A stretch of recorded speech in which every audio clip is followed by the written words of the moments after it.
Myanmar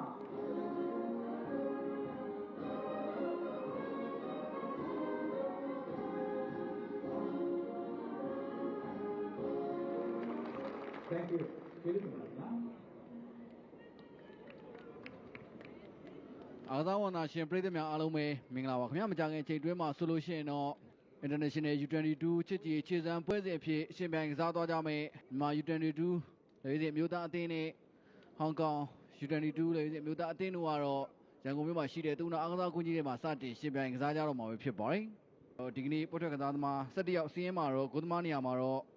ကျွန်တော်23ဟင်းထက်ဆိုးပွဲထွက်လာတာပဲဖြစ်ပါတယ်အခြားသောကစားသမားတွေဖြစ်ကတော့ကျွန်တော်4မြဖုံးခန့်ကျွန်တော်9အာကာကျော်အသင်းကောင်းဆောင်ကျွန်တော်9မိုးဆွေကျွန်တော်9တန်းတိုးအောင်ကျွန်တော်17စောမျိုးစောကျွန်တော်15ဝေယံလင်းသူဒီပွဲစဉ်ကိုတော့ကွင်းလယ်တိုင်းအဖြစ်ကွင်းလယ်တိုင်းကြီးဥက္ကမောင်စိုးကတောင်းယူပြီးတော့ကင်တွယ်သွားမှာပဲဖြစ်ပါတယ်အခြားသောကစားသမားတွေဖြစ်ကတော့ကျွန်တော်2လော်ချောက်ဟီကျွန်တော်3လီလော့ဟင်ကျွန်တော်5အဲလီဆင်အသင်းကောင်းဆောင်ကျွန်တော်9မာဟေးဝီကျွန်တော်8တန်အင်ချင်းကျွန်တော်9မက်ထရူလူစလော်တာရီကျွန်တော်73ဂျယ်ရီမီကျွန်တော်14ပင်တူပြည်သက်တွေနဲ့အတူကျွန်တော်တို့အခုပဲစတင်ပြီးတော့ကြည့်ရှုရတော့မှာပဲဖြစ်ပါတယ်ဘယ်တန်းပဲထုတ်ပြီးသားတွေ22အသင်းပဲနောက်ပြန်ပြီးတော့ပေးထားတာဖြစ်ပါတယ်လူငယ်ကစားသမားတွေပဲဖြစ်ပါတယ်မိုးဆွေဘယ်ချီဒီနဲ့အေရီယာတွေကိုဖျက်ပို့ပေးတာလေလူချွတ်ချွတ်ပဲ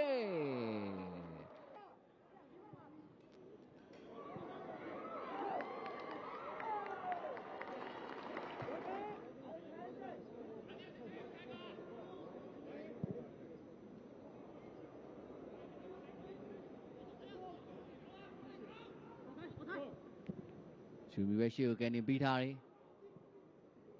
လိုင်းနေမဲ့လီလိုဟင်းအေရီယာထဲမှာပဲလက်ကန်လာတယ်နောက်ထပ်ချင်းထပ်ကန်ပြန်ပြီအောက်တန်းနေပြီးတော့တိုက်စစ်ကိုပြပမှုကတော့လေးကိုကောင်းမွန်ခဲ့ပြီးတော့ရှေ့မှာတင်ရှိနေကြတဲ့ကျွန်တော်3လီလိုဟင်းဆုံးသက်ဖို့ကြိုးစားခဲ့တာပဲဖြစ်ပါတယ်ဒါပေမဲ့မာတင်ရဲ့ကုသမာဟင်းထက်ဆိုးတတိကြီးထားပြီးတော့ကောက်ွယ်သွားခဲ့တာပဲဖြစ်ပါတယ်ပြီးခဲ့တဲ့မြန်မာ National League ပွဲစဉ်မှာအခုဆိုရင်တော့ဟောင်ကောင်တင်းပဲလွတ်ထွက်သွားပြီဒီချိန်မှာတော့ဟိန်းထက်ဆိုးအဝင်ထွက်အမှန်မှန်နဲ့ပဲဟောင်ကောင်တင်းရဲ့တိုက်စစ်ကိုတော့ပြန်လည်ဖမ်းယူရရှိထားခဲ့တာဖြစ်ပါတယ်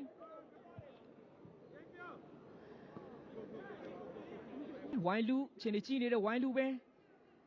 ညှော်ထုတ်ပေးလိုက်ပြီးအေးရထဲမှာပဲဒီချိန်မှာတော့မိုးဆွေးလူကြုံနေထားမှာရောက်ရှိနေခဲ့တာဖြစ်ပါတယ်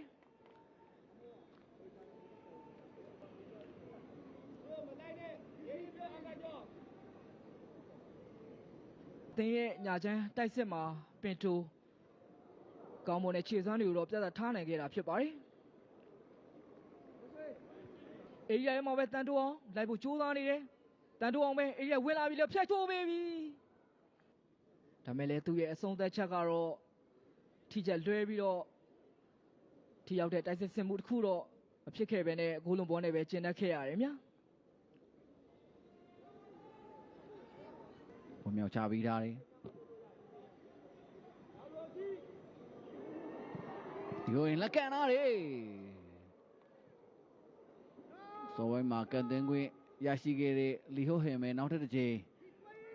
ကောင်းမွန်တဲ့ကန်ချက်တစ်ခုကိုပြုလုပ်ခဲ့တာပဲဖြစ်ပါတယ်ဒီချိန်သူ့ရဲ့ကန်ချက်ကကိုဘာတိုင်းနဲ့ထိပြီးတော့ပြန်ရှန်ထွက်လာခဲ့တာဖြစ်တဲ့အတွက်ကြောင့်မလို့အကာကျော်မိုးဆွေရဲ့ပြေးလန်းကြောင်းလေးကိုများပေးတာတော့ကောင်းတယ်ဗျမိုးဆွေပဲပြန်ချိုးပေးသားတယ်ဟောင်ကောင်သေးမဲ့ပြန်ပြီးတော့ရာနာသေးတယ်မြတန်တိုးအောင်လိုက်ပြီးတော့ဖိအားပေးဖို့ကြိုးစားနေတယ်အဲလီဆန်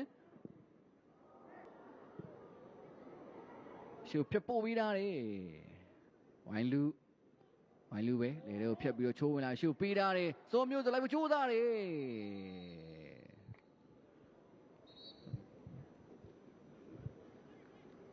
ဝိုင်းလူရဲ့ကွက်မြင်ပေးဖို့မှုကနေတစ်ဆင့်စောမျိုးစော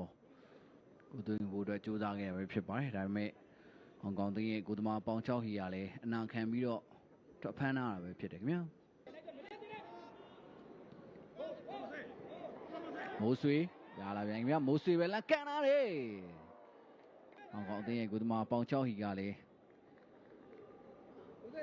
ကောင်းမွန်ဆုံးလက်ဆန်းနဲ့ကာကွယ်ထားနိုင်တာကိုတော့တွေ့ရတယ်ခင်ဗျာ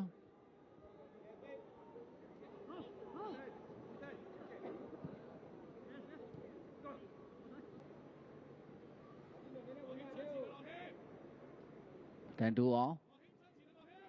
ဧရိယာကိုကန်ပို့ပြီးတာလေမိုးဆွေကိုယ်ကပေါင်6ဟီနိုင်ငံဥထားခဲ့တာပဲဖြစ်ပါတယ်အားကစားဝန်နာရှင်ပြည်သူများခင်ဗျာအခုကျွန်တော်စင်ကန်တင်ဆက်နေတဲ့အတွင်းမှာပဲပရောပိုင်း45မိနစ်ကတော့ပြီးဆုံးသွားခဲ့ပြီဖြစ်ပါတယ်ပရောပိုင်းအပြီးမှာတော့မြန်မာအသင်းရောဟောင်ကောင်အသင်းမှာဂိုးသွင်းနိုင်ကြခြင်းမရှိသေးဘဲနဲ့ဂိုးမရှိတေရလက်တိုင်းပဲပထမပိုင်းကိုဆုံးသက်သွားခဲ့တာပဲဖြစ်ပါတယ်ကျွန်တော်တို့ရဲ့အတိုင်းထုတ်လက်တင်ဆက်နေမှုကိုတော့ဒုတိယပိုင်းပြန်လည်မစတင်ခင်အချိန်ထိခဏခဏရနာဝင်ပြပါခင်ဗျာ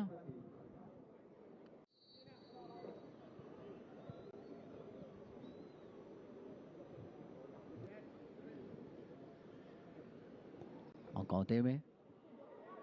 ပြီးရမှာပဲဆွေးမတန်လက်ကန်လာပြီ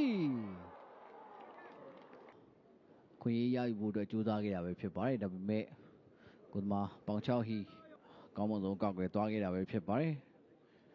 ကိုအေရီယာရှေ့ဘက်လောက်ထိထွက်နေခဲ့တဲ့ကိုသမားကိုပါကြော်ပြီးတော့တွင်းဖို့အတွက်ဇွဲမန်သားဝေးကန်ချက်နဲ့အတူကြိုးစားခဲ့တာပဲဖြစ်ပါတယ်အောင်ကောင်းသေးမယ်အေရီယာလေးကိုဝင်ရောက်လာပြီဗျာရလာသေးတယ်နိုင်ငံမကြိုးသားတယ်မာတေးမဲရှုကန်ပို့ပြီးသားတယ်အောင်ကောင်းသေးကခေါင်းဦးတယ်ဗျာ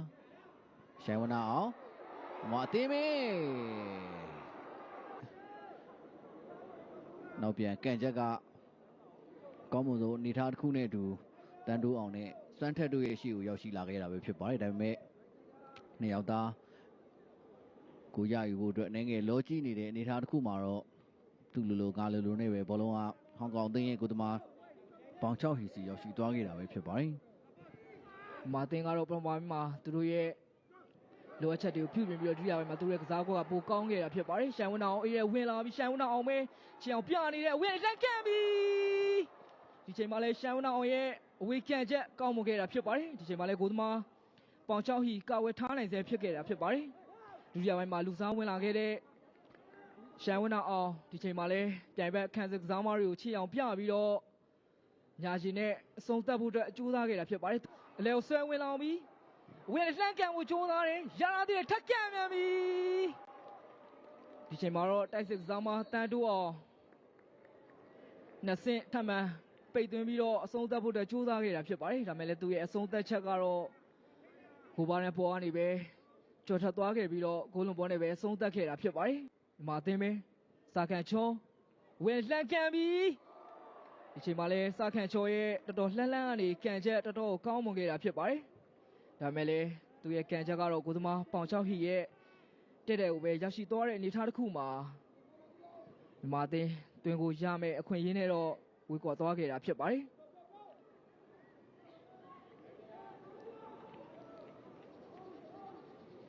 နှစ်သင်းလုံးကအတွင်းကိုရောရှာဖွေထားနိုင်ခဲ့ခြင်းမရှိသေးတာဖြစ်ပါတယ်။ဥသောအေးရဝင်လာပြီးဟောင်းအောင်သင်းမဲ့ချက်ထိန်လာတယ်လမ်းကန်မြန်ပြီးဒီချိန်မှာတော့မြန်မာအသင်းခန်းစစ်ကပြန်လည်ဟန်တာထားနိုင်ခဲ့တာဖြစ်ပါတယ်။မြစ်တွေရအနေထားတစ်ခုကတော့ဟောင်ကောင်အသင်းရဲ့တိုက်စစ်ကစားသမားတွေလူကျွန်းအနေထားမှာရောက်ရှိနေခဲ့တာဖြစ်ပါတယ်။စောပိုင်းကဟောင်ကောင်အသင်းရဲ့တိုက်စစ်ကိုဟန်တာဖို့ကြိုးစားရင်းနဲ့အသင်းကောင်းဆောင်အာကာကျော်နေငယ်တန်ရာရရှိသွားခဲ့တဲ့အနေထားမျိုးတွေတော့မြင်တွေ့ခဲ့ရတာဖြစ်ပါတယ်။ဒုတိယပိုင်းမှာလူစားဝင်လာခဲ့တဲ့ချန်ကိုဟင်းဘယ်အေးရထဲမှာရလာတဲ့အခွင့်အရေးတစ်ရပ်ကိုအဝေးကန်ချက်နဲ့အဆုံးသတ်ဖို့အတွက်ကြိုးစားခဲ့တာဖြစ်ပါတယ်။ရလာသေးမြမြန်မာအသင်းပဲအာကာကျော်ချစ်အေးဇွဲမန်တာရလာသေးတယ်ဇွဲမန်တာပဲဒီလိုကြိုးစားခဲ့တဲ့အနေအထားတစ်ခုမှာတော့ကိုလိုမောနေပဲအဆုံးသတ်သွားခဲ့တာဖြစ်ပါတယ်။မြန်မာအသင်းရောဟောင်ကောင်အသင်းမှာဂိုးမရှိတေးရလက်တိုင်းပဲရှင်မြိုင်ကစားနေရဖြစ်ပါတယ်။အားကစားဝန်နာရှင်ပရိသတ်များခင်ဗျာကျွန်တော်စီကန်တင်ဆက်နေစဉ်အတွင်းမှာပဲပကစားချိန်ကတော့ပြီးဆုံးသွားခဲ့ပြီပဲဖြစ်ပါတယ်။ပြီးဆုံးသွားတဲ့အချိန်မှာတော့မြန်မာအသင်းနဲ့ဟောင်ကောင်အသင်းတို့ဟာဂိုးမရှိတေးရလက်တိုင်းပဲပွဲကိုအဆုံးသတ်သွားပါတယ်ဆိုတဲ့အကြောင်းစီကန်တင်ဆက်ရင်းနဲ့ပဲကျွန်တော်ရဲ့ Diet ထုတ်လင်းတင်ဆက်နေမှုကိုဒီမှာပဲရန်နာဝင်ပြပါခင်ဗျာ